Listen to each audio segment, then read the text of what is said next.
Revelation 21.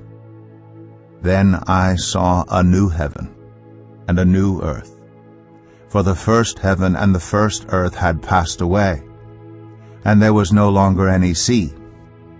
I saw the holy city, the new Jerusalem, coming down out of heaven from God, prepared as a bride beautifully dressed for her husband.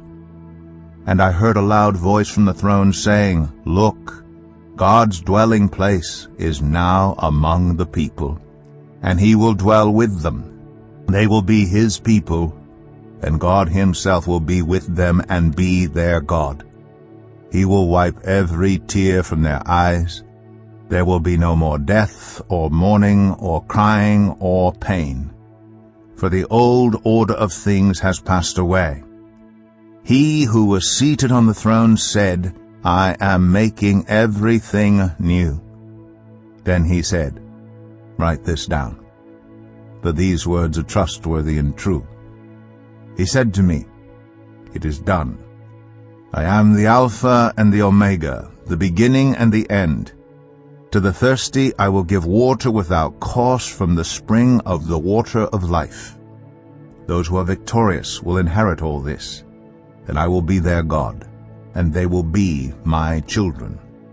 But the cowardly, the unbelieving, the vile, the murderers, the sexually immoral, those who practice magic arts, the idolaters, and all liars, they will be consigned to the fiery lake of burning sulfur.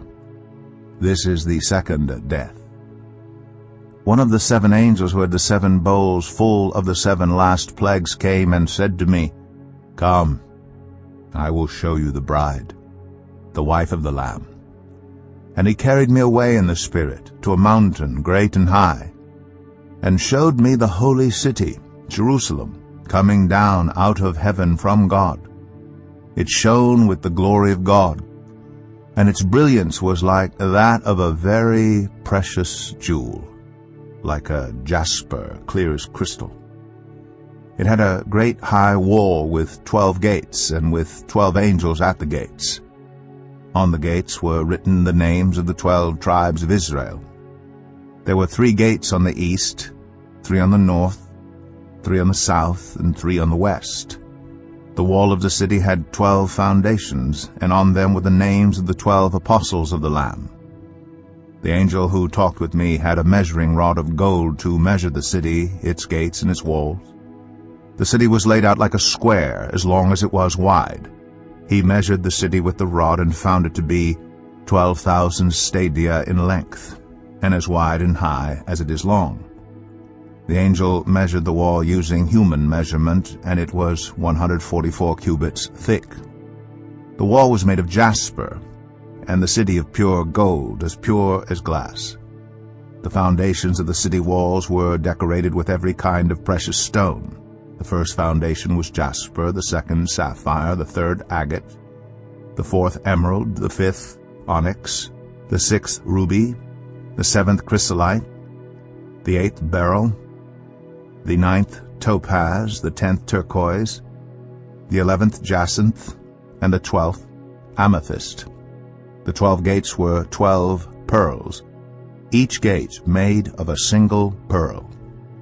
The great street of the city was of gold, as pure as transparent glass. I did not see a temple in the city, because the Lord God Almighty and the Lamb are its temple. The city does not need the sun or the moon to shine on it, for the glory of God gives it light, and the Lamb is its lamp. The nations will walk by its light, and the kings of the earth will bring their splendor into it. On no day will its gates ever be shut, for there will be no night there. The glory and honor of the nations will be brought into it. Nothing impure will ever enter it, nor will anyone who does what is shameful or deceitful, but only those whose names are written in the Lamb's book of life.